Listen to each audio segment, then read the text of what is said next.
नाज़िर मुल्क में corona virus वधीक 157 मरीज़नि खां हयाती खसे वरिती। 5,998 केस ज़ाहिर थिया आहिनि। उन हवाले सां वधीक अपडेट करे रहियो आहे मराठी जो रिपोर्टर मुदस्सर राजपूत। जी मुदस्सर, छा तफ़सील आहिनि?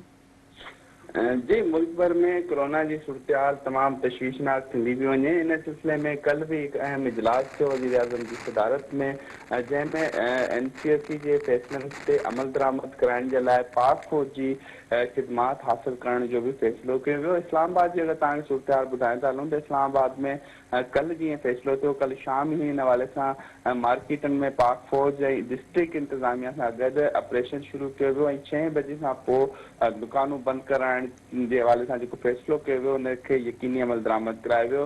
मां तव्हांखे इहो ॿुधायां थो हलां त हिन वक़्त जी कोरोना की सूरत हाल आहे, उन जे तहत गुज़िरियल 24 कलाकनि के अंदर 144 अमवात रिपोर्ट थियूं आहिनि। 5,870 माण्हुनि में कोरोना पॉजिटिव आयो है। जी वेंटिलेटर की सूरत हाल है वह भी तमाम गिनती जोगी थी वही है। वेंटिलेटर जो 88% गुजरांवाला में, 85% मुल्तान में, लाहौर में 82, मुर्दान में 65%।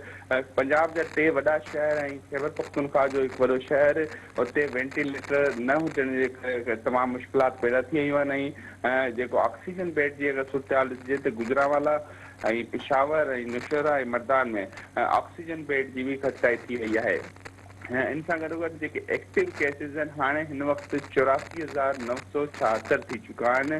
ऐं मुल्क में जेकी कोरोना की सूरत हाल आहे उहो ख़ासि तौर ते पंजाब ऐं खैबर पख्तूनख्वा में तमामु गिनती जोगी थी वई आहे। कल NCSC जे इजलास में इहो फ़ैसिलो कयो वियो त 6 बजे खां पोइ मार्केटनि खे बंदि कयो वेंदो, मास्क लाज़मी करार ॾिनो वियो आहे, ऑफिसिस में हाज़िरी जेकी आहे 50% इनखे यकीनी बणायो वियो आहे। जॾहिं त हिन वक़्तु अगरि इस्लामाबाद जी अगरि ॻाल्हि कयूं त इस्लामाबाद में क़ौमी असम्बली सेक्रेटेरिएट में भी इहो फैसलो किया गया है। क़ौमी असम्बली 5 ॾींहंनि जे लाइ जो स्टाफ आहे उनखे मोकिलींदी हुई ऐं ऑफिस मां घर मां ऑनलाइन सिस्टम के ज़रिए कम करने की हिदायत दी हुई है। ऐं जेके सेक्रेटेरिएट के स्टाफ के 50% हाज़िरी जी तहत कम करण जो फार्मूलो ॾिनो वियो आहे। इन सां गॾोगॾु मार्केटनि में मास्क पियारण ऐं 6 बजे खां पोइ मार्केटूं बंदि करण ते अमल दरामद करण जे लाइ पाक फौज जी मदद हासिल कई वई है। जी मुदस्सर, अवां जी महिरबानी।